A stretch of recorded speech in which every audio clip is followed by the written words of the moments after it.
Miss Beth Malone, welcome back, Beth. Thank you. I had mentioned earlier that we wanted to talk about your one-woman cabaret that you have created, your life story through stories and music and song. Do you dance a little bit even? What are you doing with that? I do the occasional cabaret in the old cabaret act. What is it about? What is the basically the story about? Well, it just kind of takes you on the unlikely journey from Castle Rock, Colorado, being like this really, really rural cow town in the middle of Colorado, to Broadway, where I ended up, sort of finding my way out and out as in out. Yeah, finding my way out, but also, finding my way out of Castle Rock, sometimes, I think about, like, gay flight. Do you ever think about, like, how, homosexuals are driven out of their small towns, and we don't get to have those long relationships and those roots with the town we grew up in because of the nature of the interior of the country is sort of, it's tough. Yeah. And I was raised in a really rural town where it wasn't really even safe to be gay, So it definitely wasn't safe in my own home. So to be who I really was, I needed to get out. And so it sort of follows that journey, but it's making it sound way more serious than it is. I mean, my journey out is ridiculous and stupid and hilarious, and there's a lot of missteps and embarrassing things that I'm just like, okay, let's just talk about this embarrassing thing because we've all been there. Let's admit, the first time you're ever like at a slumber party with a girl and all of that ridiculousness that other girls get to, straight girls, they have a different journey. They can be very expressive with their crushes, and for us, we just have to internalize our crushes and not tell anybody, and it makes us feel like aliens and freaks and makes us feel less than a lot of times. Yeah. What I think is so beautifully told. I've actually seen your show, and for about 85 minutes or so, I really had lost control of my emotions. I was an emotional wreck. I couldn't stop crying. I couldn't stop laughing. You just have all these spoofs in your show where, I mean, you're in love with Christy Brinkley, or who is it? Christy McNichol. Oh, McNichol, the wrong Christy. I'm sorry. Oh my God! And it's so funny. I know this is like so sick. This is serious.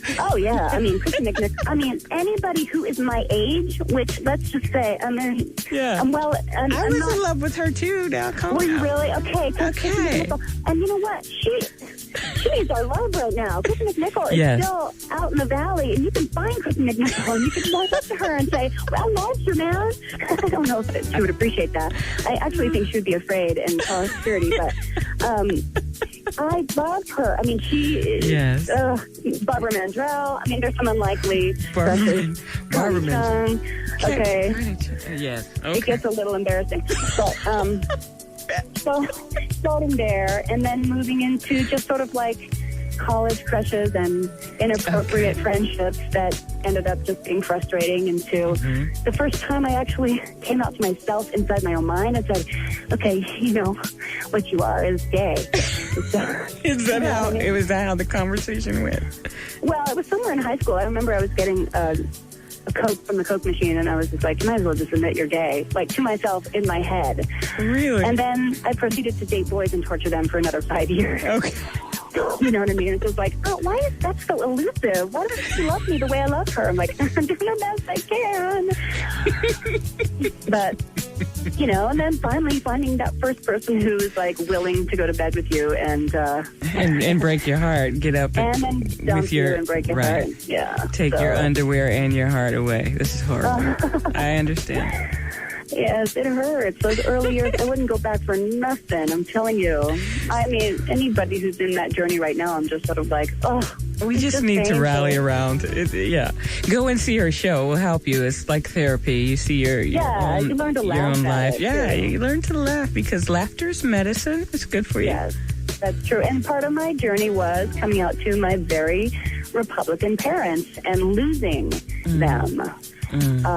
So that was a very horrifying, painful part of my journey. And and that is the reason a lot of people don't come out. That very thing, that scary thing where you think, true. I might lose them, and then actually did. So, did you make your way back to your family, or did they make their way back to you? Is there a happy ending here?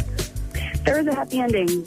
It's not a fairy tale ending. It's not a Hallmark ending, but it's like a grown-up ending where we find some middle ground. And as long as we don't discuss politics, my dad, who actually disowned me, wow. I don't want to ruin the story for anyone who comes to the show, but there is a happy ending to it. It's not all dismal, and it doesn't end badly. So you have to come in knowing that it's going to end well, even though you'll be bawling in the middle of it because it's awful. Because my dad and I, we're best friends growing up, and we're very similar. That's another thing. My dad and I are cut from the same cloth, so it was hard for him, very hard. And he has his own journey. He was raised the way he was raised, and my journey has been to not judge him. Right. It's like that's the other flip side of this whole, hey, they're judging me, hey, they're haters. Right. It's like, well, I can't be a judge and a hater. Exactly. I have to understand the world in which he was raised. Right. You have to use love to fight hate. You can't use hate to fight hate. You have to use so many of my friends were like, I can't believe you're not mad at him. I can't believe you're not angry with him. I'm like, well, I'm angry, but I don't.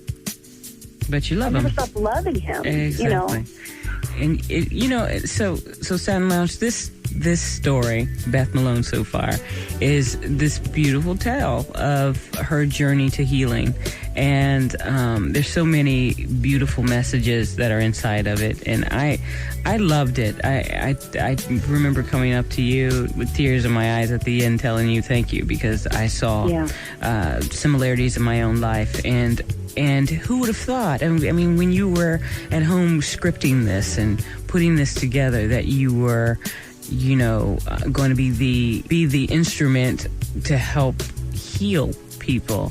I mean, isn't that fascinating to know? Yeah, and I didn't start out feeling like that was why I did it, but for years I thought, I'd like to make this show, but a lot of fear kept me from writing it for years. And as soon as I got out of my own selfishness and thought, like the more personal the story, the more universal it is. It's a very strange thing. Isn't that it? Yes, that's very true. That's very true. Weird. That arc like there. You think the more intimate things you share, you think you're being all self-indulgent and stuff. It's like, no, everyone has these things. Like when I talk about, can I say something kind of crass?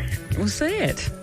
Okay, when I talk about like going down on a girl for the first time, and I was very young and I was sort of bullied into it, and it was a slumber party situation, I tell the story, you would not believe the people who come up to me after the show and say, oh my God, the same thing happened to me. I'm like, really?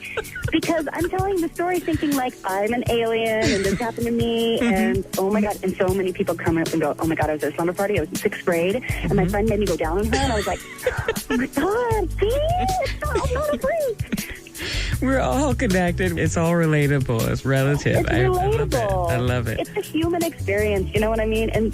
What I love is that there's dialogue about it now, that we're able to talk about it, all walks of life. Here you are, a singer, a songwriter, an actress, a thespian and a lesbian, and I'm in broadcasting. Someone is an accountant at a desk, and we these are our stories. And the fact that there's so many opportunities now that have been created because so many beautiful people pioneered before we, that we're able to tell these stories. And I love how creatively you have done that in Beth Malone so far. I wanted to ask you, are you saying Beth Malone so far, or are you saying Beth Malone so far? It's a double entendre. And it's funny, I have a wonderful manager who helps me produce the show, and his name is Michael Hall. And I did it in New York last week, and he came up to me and he goes, oh my God, I just got it. So far, like you've come so far. And it's like, yes, and I've come so far. Because I say at one point, and I made it all the way to Broadway, which is so far from Haystack Road. And he goes, oh my God, I can't believe I never got that before. I'm like, I love it. I realized